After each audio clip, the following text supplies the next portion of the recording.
Alhamdulillah wa kafa wa salatan wa salaman ala ibadihi alladhina istafa wa ba'du. Assalamualaikum warahmatullahi wabarakatuh.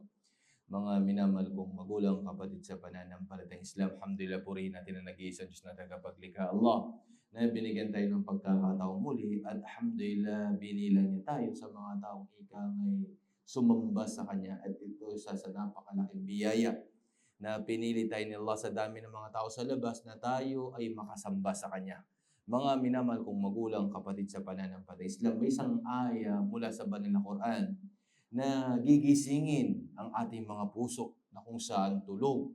Ito'y napakagandang pagpapaalala sa araw na yan, ang araw ng paghuhukom, na sinabi mula sa banal na Quran. فَإِذَا جَاءَتِ الصَّاخَةُ, pag dumating na, sabi niya, itong sakha, ito'y napaka-ingay, ibig sabihin, ito'y pag-ihip, tambuli na saan sobrang lakas.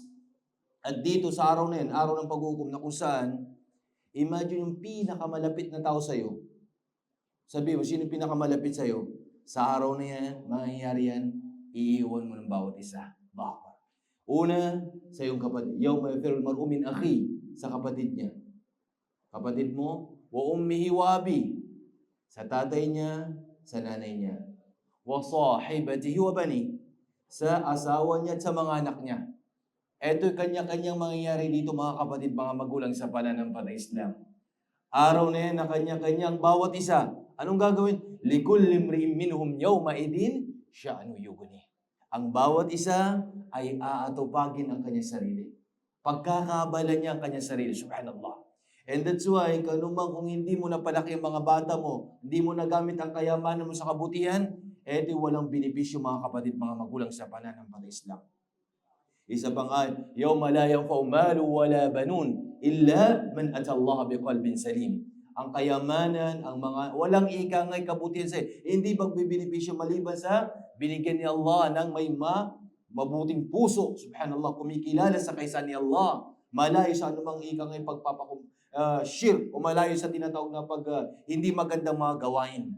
Kaya tandaan natin ang aya na yan. Araw na kung saan tayo bawat isa ay haharap tayo sa ating dakilang tagapaglikha. Huhusgan ang bawat isa sa atin.